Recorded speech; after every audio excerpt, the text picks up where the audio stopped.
రావాల్సిందిగా మీ ద్వారా కోరుతున్నాం అధ్యక్ష 2014 రీఆర్గనైజేషన్ యాక్ట్లోని 13వ షెడ్యూల్ ఐటమ్ 12 ప్రకారం ఫీజిబుల్ రిపోర్ట్ తయారు చేసి ఈ యొక్క విజయవాడ విశాఖపట్నంకి మెట్రో రైలు ఇవ్వమని యాక్చువల్గా చేయడం జరిగింది అధ్యక్ష. దాని ప్రకారం 2014లో డిపిఆర్ చేయమని ఢిల్లీ మెట్రో రైల్ కార్పొరేషన్కి ఇవ్వడం జరిగింది అప్పుడున్న తెలుగుదేశం ప్రభుత్వం. అయితే 2015లో డిపిఆర్ ప్రిపేర్ చేసి ఇవ్వడం జరిగింది అధ్యక్ష. అప్పుడు 42.5 కిలోమీటర్ లెంత్లో నెట్వర్క్ 3 కారిడార్స్తో ఇచ్చారు. అప్పుడు మీడియం మెట్రోని యాక్చువల్గా సజెస్ట్ చేయడం జరిగింది అధ్యక్ష. 2016 జూలై 8న గవర్నమెంట్ ఆఫ్ ఇండియా వాళ్ళు పీపీపీ మోడల్లో బొమ్మని యాక్చువల్గా మనకు చెప్పడం జరిగింది. అయితే 2017లో government of India new metro పాలసీని తీసుకొచ్చింది అధ్యక్ష. దాని ప్రకారం మళ్ళీ అప్లై చేయమని యాక్చువల్గా ఆ రోజు మనకు చెప్పడం జరిగింది. అయితే ఢిల్లీ మెట్రో రైల్ కార్పొరేషన్ వాళ్ళు విశాఖపట్నానికి విజయవాడకి లైట్ మెట్రో రైల్ చాలని వాళ్ళు చెప్పటం, దాని మీద మళ్ళీ యాక్చువల్గా దానికి సంబంధించి యాక్చువల్గా డిపిఆర్ యాక్చువల్గా చేసి ఇవ్వటం జరిగింది అధ్యక్ష. అయితే ఆ రోజు ఉన్న టీడీపీ ప్రభుత్వం టెండర్స్ కాల్ఫార్ చేసింది 2019 ఏప్రిల్. బిడ్స్ కూడా వచ్చినాయి. అయితే 2019 డిసెంబర్ గత ప్రభుత్వం వైసీపీ ప్రభుత్వం ఆ టెండర్లు క్యాన్సిల్ చేసింది అధ్యక్ష. అదే ఆ టెండర్ కానీ కంటిన్యూ చేస్తుంటే వరకు విశాఖపట్నానికి విజయవాడకి మెట్రో రైలు వచ్చిండేది. అయితే వాళ్ళు చేసిన తప్పు వల్ల అంటే వాళ్ళు భోగాపురం వరకు ఎక్స్టెండ్ చేయండి అని చెప్పి ఒక సాకు పెట్టి ఆ టెండర్లు ఏదైతే 2019లో మనం ఫైనలైజ్ చేయబోయే టెండర్స్ 4 లక్షలుగా క్యాన్సిల్ చేశారు అధ్యక్ష.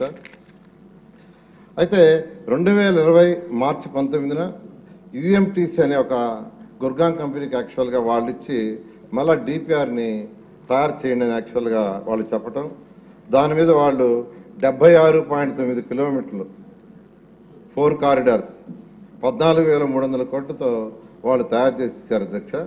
దాన్ని 15/12/2023 అంటే 19 మార్చి 2020లో డిపిఆర్ తయారు చేయిస్తే 2021 ఏప్రిల్కి డిపిఆర్ ఇచ్చారు. ఇది కొత్త గవర్నమెంట్ కూడా డిపిఆర్ చేయమన్న వాళ్ళు ఏప్రిల్ 2021 ఇస్తే 15/2/23 దాకా దాన్ని పక్కన పెట్టారు. అంటే ఆ డిపిఆర్ మీద ఎటువంటి డెసిషన్ తీసుకోకుండా దాన్ని పక్కన పెట్టేసి 15/12/2023లో అంటే 21లో డిపిఆర్ తయారు చేస్తే 23 దాకా పక్కన పెట్టి 23లో గవర్నమెంట్ ఆఫ్ ఏపీ దాన్ని యాక్సెప్ట్ చేసింది. అంటే ఇది కేవలం కాలయాపన చేయటం కోసంగా దాన్ని పక్కన పడేశారు. అంటే చేయాలని ఉద్దేశం లేదు. వాళ్ళకి మెట్రో తయారు చేయాలా విశాఖపట్నం కానీ విజయవాడ కానీ ఉద్దేశంతో ఒక కక్ష సాధింపుతో యాక్చువల్గా చేయటం జరిగింది. అయితే 5/2/2024లో అంటే తర్వాత మళ్ళీ 6 నెలల తర్వాత గవర్నమెంట్ ఆఫ్ ఇండియా 20% మాత్రం ఇస్తామని తెలియజేయటం జరిగింది. 20% మాత్రం ఇస్తాం, మిగతాది మీరు పెట్టుకోవాలని చెప్పడం జరిగింది అధ్యక్ష. అయితే 3/6/2024న మళ్ళా గవర్నమెంట్ ఆఫ్ ఇండియా కొన్ని క్లారిఫికేషన్స్ జరిగింది. ఆ క్లారిఫికేషన్లు అన్నిటికంటే ముఖ్యమైనది ఏంటంటే 2018లో అప్పుడు చేసిన డిపిఆర్ 5 సంవత్సరాలు దాటిపోయింది కాబట్టి మళ్ళా డిపిఆర్ తయారు చేయించండి, కాంప్రహెన్సివ్ మొబిలిటీ ప్లాన్ తయారు చేయించమని మళ్ళా గవర్నమెంట్ ఆఫ్ ఆంధ్రప్రదేశ్కి ఆ రోజు యాక్చువల్ లెటర్ రాయటం. అయితే ఈ ప్రభుత్వం వచ్చిన తర్వాత ఎన్డీఏ ప్రభుత్వం 11/8/2024లో 2 ఫేజుల్లో ఈ యొక్క ప్రాజెక్టు కంప్లీట్ చేస్తామని ఫేజ్ 1 46.23 కిలోమీటర్లు, ఫేజ్ 2 30.67 కిలోమీటర్లు, అది కూడా కలకటా మోడల్లో. కలకటాలో 100% యాక్చువల్గా గవర్నమెంట్ ఆఫ్ ఇండియా రైల్వే వాళ్ళు ఆ ప్రాజెక్ట్ టేకప్ చేశారు. ఆ మోడల్లో చేస్తారు నిర్ణయించడం. దానికి సంబంధించి నేను పోయి యాక్చువల్ కన్సర్న్ మంత్రి గారికి యాక్చువల్ రిప్రజెంటేషన్ ఇవ్వడం జరిగింది. ముఖ్యమంత్రి గారు కూడా ఒక 15 రోజుల క్రితం ప్రైమ్ మినిస్టర్ గారికి లెటర్ రాశారు అధ్యక్ష.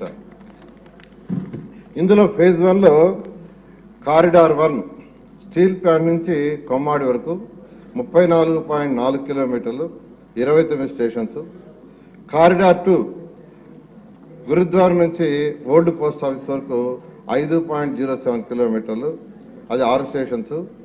కారిడార్ 3 తాడిచెర్లపాలెం నుంచి చిన్నవాల్టేరు వరకు 6.75 కిలోమీటర్స్, 7 స్టేషన్స్. మొత్తం వెరిసి 46.23 కిలోమీటర్లు, 42 స్టేషన్స్. 11,495 కోట్లతో యాక్చువల్గా ఇది ఎస్టిమేషన్ చేపట్టింది అధ్యక్ష. అయితే ఫేజ్ 2 కొమ్మాడు నుంచి భోగాపురం ఎయిర్పోర్ట్ వరకు 30.67 కిలోమీటర్లు, 12 స్టేషన్స్. మొత్తం కలిస్తే 76.9 కిలోమీటర్లు. అయితే ఫస్ట్ ఫేజ్ యాక్చువల్గా చేసి తర్వాత సెకండ్ ఫేజ్ పోతామని, ఎందుకంటే ఇండియాలో ఎక్కడ చేసినా వాళ్ళు ఫేజ్ 1 ఫేజ్ 2 లెక్కన చేశారు, అవన్నీ కూడా స్టడీ చేశాము. దాని మీద ఫేజ్ 1 యాక్చువల్గా శాంక్షన్ చేయమని కేంద్ర ప్రభుత్వాన్ని అడగడం జరిగింది అధ్యక్ష. ఇక్కడ రీసెంట్గా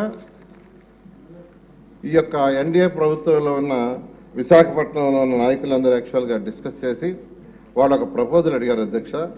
ఏదైతే ఇప్పుడు యాక్చువల్గా ఈ మెట్రో లైన్ పోతుందో అక్కడ ఎక్కువ జంక్షన్స్ వస్తున్నాయి, క్రాసింగ్స్ వస్తున్నాయి. క్రాసింగ్స్ రావటం వల్ల ప్రతి క్రాసింగ్ దగ్గర ఫ్లైఓవర్ వేస్తే ఫ్యూచర్లో అది అప్ అండ్ డౌన్స్ వస్తుంది. ఎందుకంటే హైదరాబాద్లో సికింద్రాబాద్ రోడ్లు వేశారు, ఫ్లైఓవర్ దాని పక్కనే ఫ్లైఓవర్, అంటే ఇలా దిగి మళ్ళా ఇలా ఎక్కటం.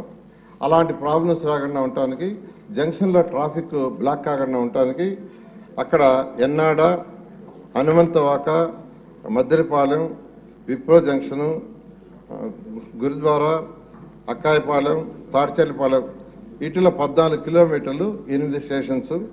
అదేవిధంగా గాజువాక స్టీల్ ప్లాంటు ఈ 2 జంక్షన్స్ దగ్గర 4.7 కిలోమీటర్లు, 2 ఫ్లైఓవర్లు, 2 లెవెల్ మెట్రో. 2 లెవెల్ మెట్రో అంటే ఫస్ట్ లెవెల్లో 4 లైన్ రోడ్డు ఉంటుంది, 8 మీటర్స్ హైట్. సెకండ్ లెవెల్లో మళ్ళా అనదర్ 8 మీటర్స్ మెట్రో ఉంటుంది. దానికి యాక్చువల్గా వాళ్ళు ఇవ్వటం జరిగింది.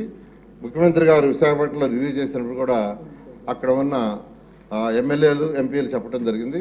దాని మీద యాక్చువల్గా ఇమీడియట్గా ఎస్టిమేషన్ చేయమని అధికారులకు ఇచ్చాం. వాళ్ళు యాక్చువల్గా దాని మీద డిపిఆర్ యాక్చువల్గా అంటే మామూలుగా అయితే మెట్రో అయ్యేదానికంటే ఇది చేయటం వల్ల మరొక 180 కోట్లు కిలోమీటర్కి ఎక్కువ అవుతుంది, చేయమని యాక్చువల్గా ఇచ్చాము.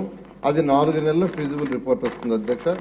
అది రాగానే దాన్ని కూడా కలిపి, అంటే ఏదైతే అక్కడ ఉన్న ప్రజాప్రతినిధులు అడిగారో దాని ప్రకారం యాక్చువల్గా 2 లెవెల్ మెట్రోని టేకప్ చేయడం జరుగుతుంది అధ్యక్ష. Okay, thank you. మినిస్టర్ గారు రామారెడ్డి గారు, ఈ క్వశ్చన్ నెక్స్ట్ క్వశ్చన్.